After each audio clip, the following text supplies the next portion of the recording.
Welcome to the Old Time Radio Westerns. I'm your host, Andrew Rhines, and I'm excited to bring you another episode absolutely free. Now, let's get into this episode. Now, as gunshots echo across the wind-swept, snow-covered reaches of the wild Northwest, the challenge of the Yukon. It's Yukon King, swiftest and strongest lead dog of the Northwest, blazing the trail for Sergeant Preston of the Northwest Mounted Police in his relentless pursuit of lawbreakers. Run, King, run, Husky!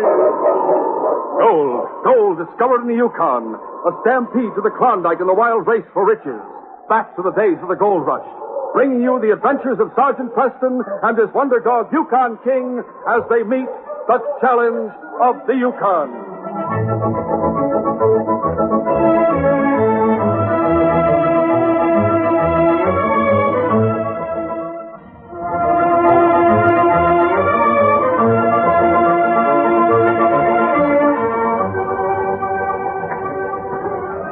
Two rough-looking men had left the boat when it docked at Selkirk and walked to a well-known boarding house in town. The landlady, a woman with a criminal past, was now posing as a respectable boarding house owner. As they went up the porch, Max, one of the men, spoke. This is Aunt Stella's place. Looks mighty respectable, doesn't it, Bart? Yeah, it sure does, Max. Before we left Dawson after that robbery we pulled, I telegraphed her we were coming. She'll be expecting us. I'm awful sorry, gentlemen, but all the rooms are kept. Max, so you finally got here, huh? Come on in, bring your stubby-faced friend with you. Same old Aunt Stella. Come on in, Bart. Max, you're getting bigger and tougher every time I see you. Oh, this here's the parlor, so sit down, be comfortable. Thanks, ma'am. My boarders all call me Miss Stella, so you might as well do the same. You sure have more fool, Aunt Stella. I suppose that's meant to be a compliment coming from you, Max. What's your name, young fella? His name's Bart, ma'am. Never mind the last name. Probably changed it so many times you can't remember the right one. Max, how long you aiming to stay here, and what you planning to do while you are here? Bart and I need cash, Aunt Stella. As soon as we get some, we'll head for Skagway. Even the frozen north is getting too hot for you, huh, Max? I reckon being smart and avoiding the law doesn't run in the family. Now, listen, Stella. Oh, never mind. I thought I was smart in those early days, but I ran into one hombre on the side of the law who was smarter. Since then, I've been mighty careful. Up here, the law thinks I'm just a nice, respectable old lady trying to make an honest living. You sure look the part, Miss Stella. Glad you think so.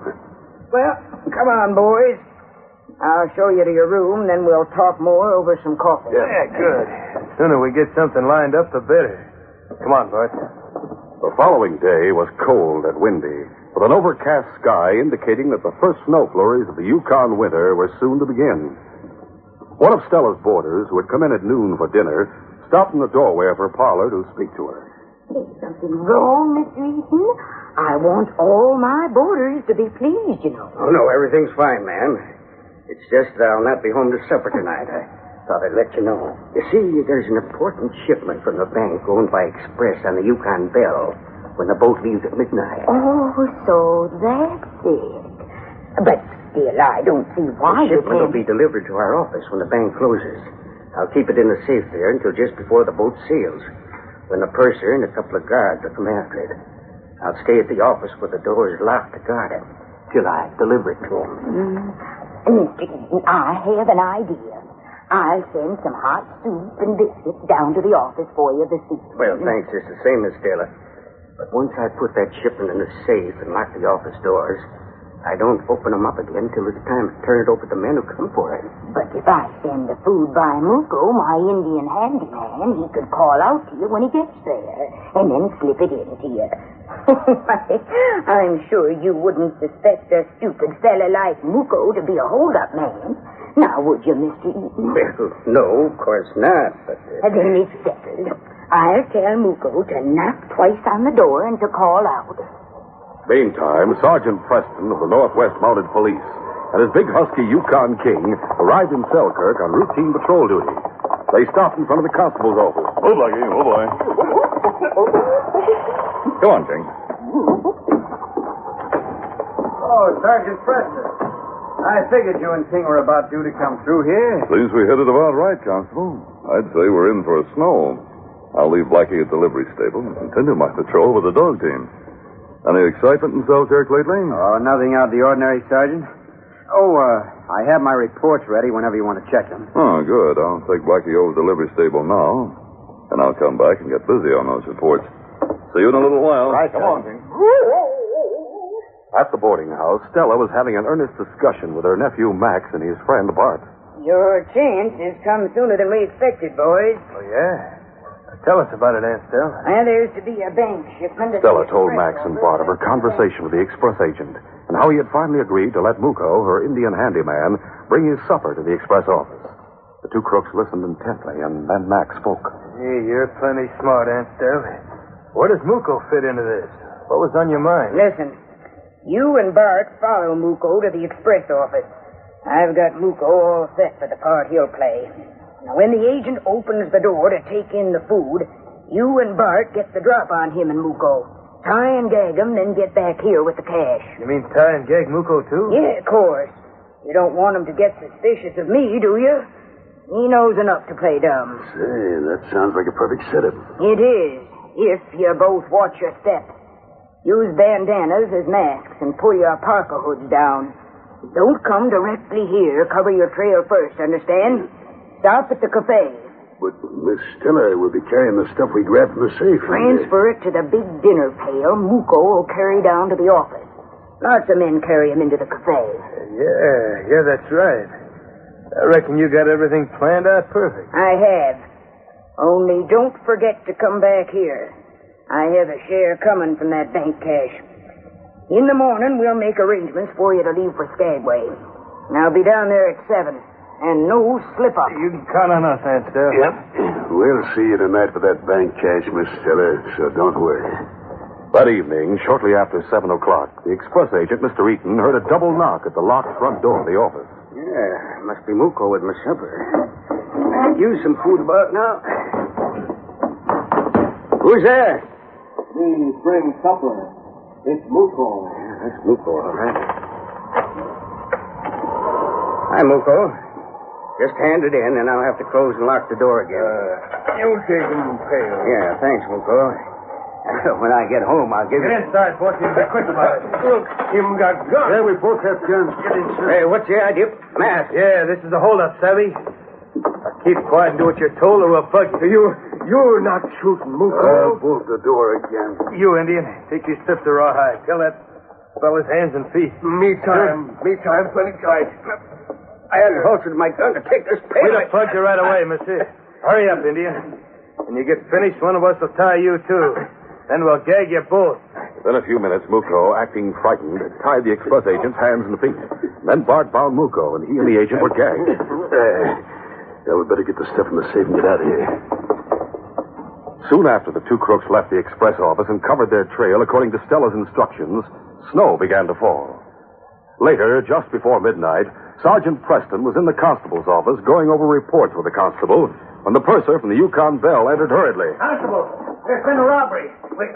Oh, Sergeant Preston. I'm sure glad to see you. You spoke of a robbery, Tom. That's right. You see, I represent the express company aboard ship. I took 2 guards with me and went to get a shipment of cash from the express office just a short time ago. We found the agent and an Indian tied and gagged. What? The cash was gone from the safe. Say, that's serious. We'll go over and get the story from the agent, Constable. Come on, King. A few minutes later, the two Mounties and King entered the express office. Better clear these people out of here, Constable, so we can talk to the agent. Right. All right, men. Everybody out.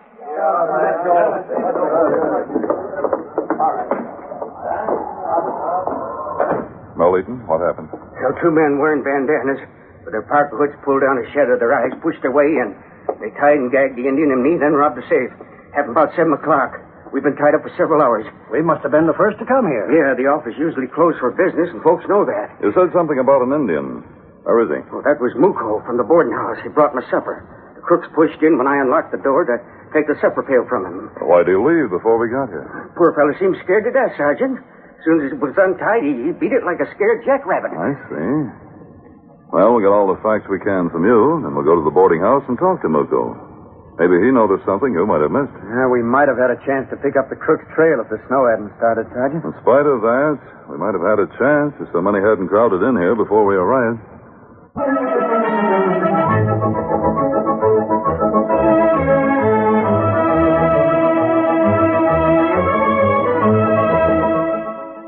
We'll continue our story in just a moment.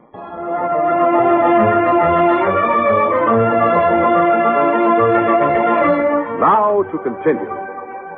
At the boarding house, Max and Bart were in a closed room with the landlady, Stella. The cash, neatly bound with bands stamped with the bank's name, lay on a table. Stella was stacking the packets in 3 piles as she talked. $15,000 here, boys. More than you figured. Gosh, that's $5,000 each. Right. Max can tell you his old auntie is always fair in splitting the take. What does Muko expect for the part he played, Aunt Stell? Most likely still bound and gagged down the express office. We'll each give him $50. Muko will think that's a fortune. Yeah, that's all right with me. Wait till I put this cash in the table drawer. Who is it? It's Muko, Miss Stell. Muko's free at last. Let him in, Max. Yeah, right.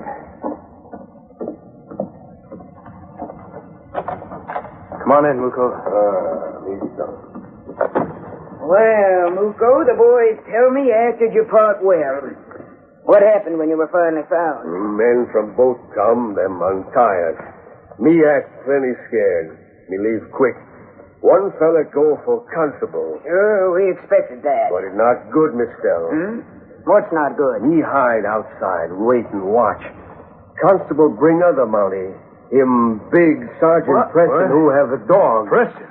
Holy mackerel, I've heard about him and that dog. I must admit I didn't figure on him being around.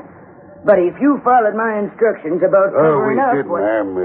What's more, the snow's been falling thick and fast for several hours. Nobody can pick up a trail now, even if we left a clear one. Maybe so, Bart, but I've been around here for some time now. Preston will hear about Muko and come here to ask him questions, I'm sure of that. Muko, you better watch your step. Me plenty dumb. Me know nothing. Me take him supper. Robbers come, tie up Muko and other fellows. He'll do all right. Max, you and Bart keep out of the way. Let me handle Preston. Now, I arranged for a dog team for you at the kennel. Thanks. I don't want to be here when Preston comes, Aunt Stella. I think Bart and I'll get the dog team and head south tonight. Snow's heavy enough now. You'd be better off staying right here, but that's what you want to do. Go ahead. Here, I'll give you each your share right now. Good. Thanks, ma'am. We'll get our stuff from our room and a few supplies and be on our way. After getting every possible detail from the express agent, Sergeant Preston and the constable left the express office and started on foot toward the boarding house. Yeah, we don't have much to go on, Sergeant. No, Constable, we don't. Perhaps Muko might come up with some information, though. We know the crooks put the stolen cash into the dinner pail that Muko brought to the express office. Sure. That's no help. If we arrested everybody we saw carrying a dinner pail, we'd have the jail packed in no time. That's true. Oh, that's Stella's place. It's rather late, but lights are still burning. Let's go in. Come on, King. I hope we don't get the sweet old lady out of bed, Sergeant. I think she's still up. Yes, what is it? The constable, Miss Stella. Sergeant Preston is with me. Oh, come right in out of the storm. And King is with you. Bring him right in, too. Thanks. Come on, King. Come into my private parlor, gentlemen. Oh, thanks, ma'am.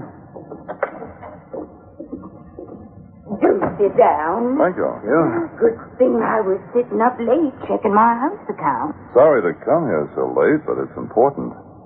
The express office was robbed tonight. A large amount of money was taken. Oh, how awful. I do hope you don't suspect that knife, Mr. Eaton. Why, so far, Miss Stella, we suspect no one. Is Muko around? Muko? Why, yes, his room's just off the kitchen. Just a minute, Miss Stella.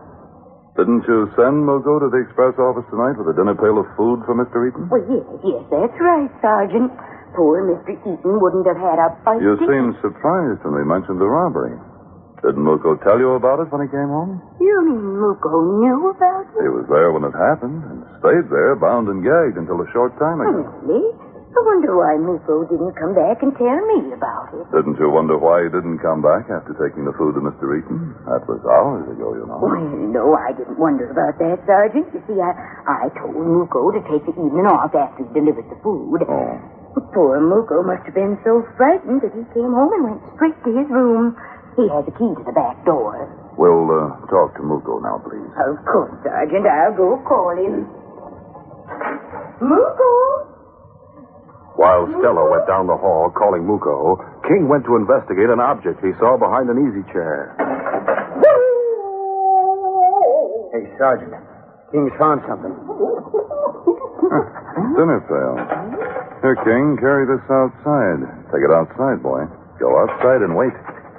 The intelligent dog lifted the pail and quickly went out into the hall with Preston behind him.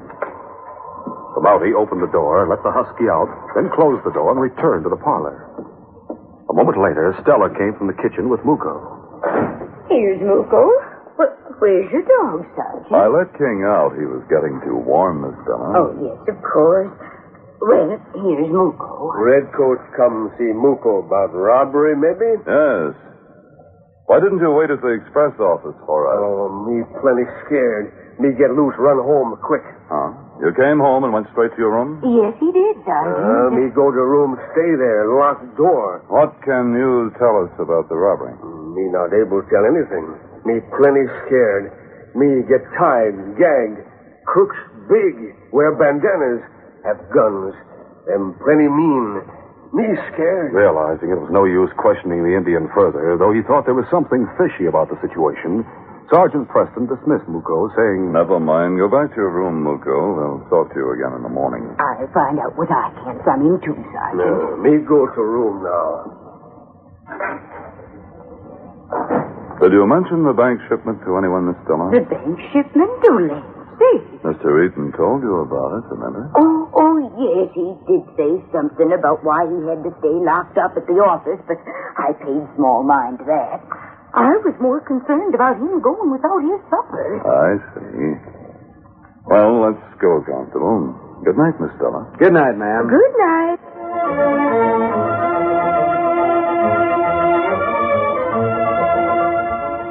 Now to continue.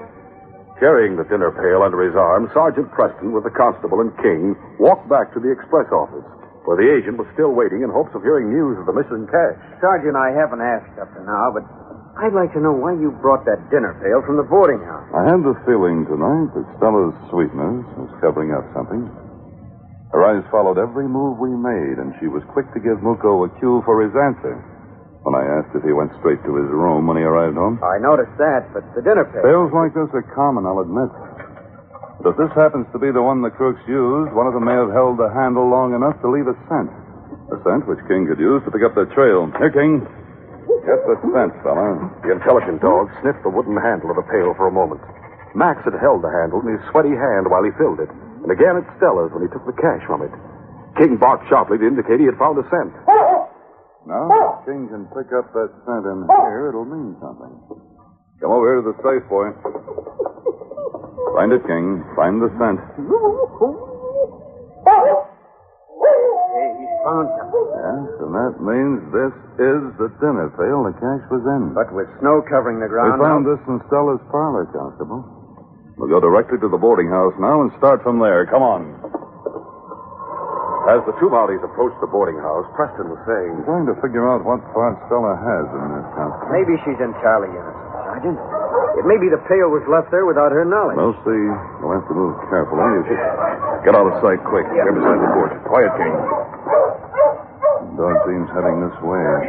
He's gone around to the back door. Two men. It might be just a couple of prospectors coming to We'll town. find out. Here, King.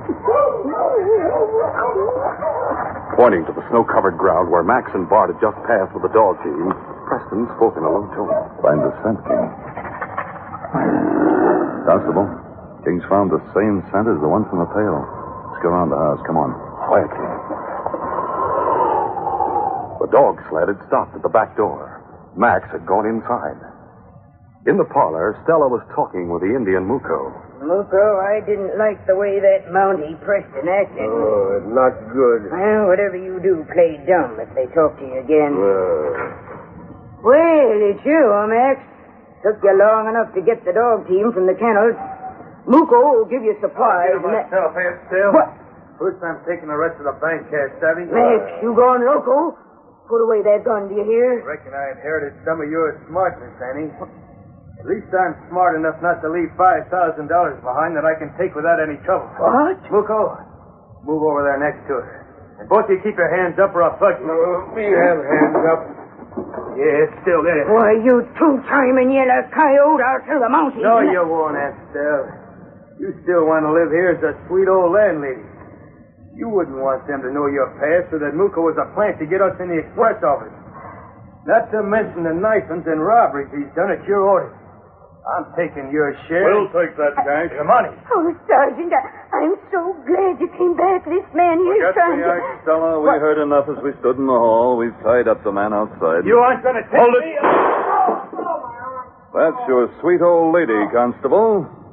A criminal of the worst kind, preying on those who trust and believe in her. As Preston spoke, King, who had moved into the room unnoticed, saw Stella stagger and clutch at her bosom. Oh, my heart. Sergeant, she's going to bleed out. Help her. Wait! The constable had stepped quickly between Stella and Preston. It was King who saw the glitter of a small gun as she started to draw it from the folds of her dress. The great dog sprang with a growl, grabbing Stella's arm. At the same time, Preston saw Muko's hand move like lightning to his belt and grab a knife. Drop that knife. Down, King. Watch him, fella. Sergeant, I didn't realize... All right, King was on the job. I was sure she was faking. You think you're smart? Perhaps, but you're not. We arrest all of you in the name of the Crown for the robbery of the express office. We found the rest of the cash hidden on the sled outside. Constable, you're going to be landlord to this landlady for a long time to come. This case is closed.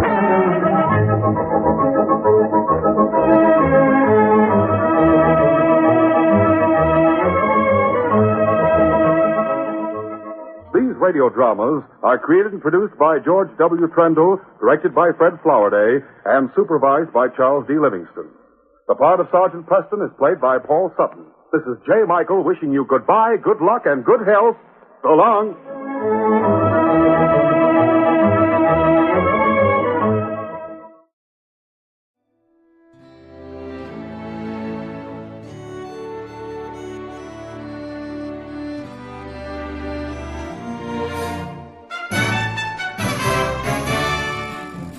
This has been a presentation of OTRWesterns.com, and we hope you enjoyed.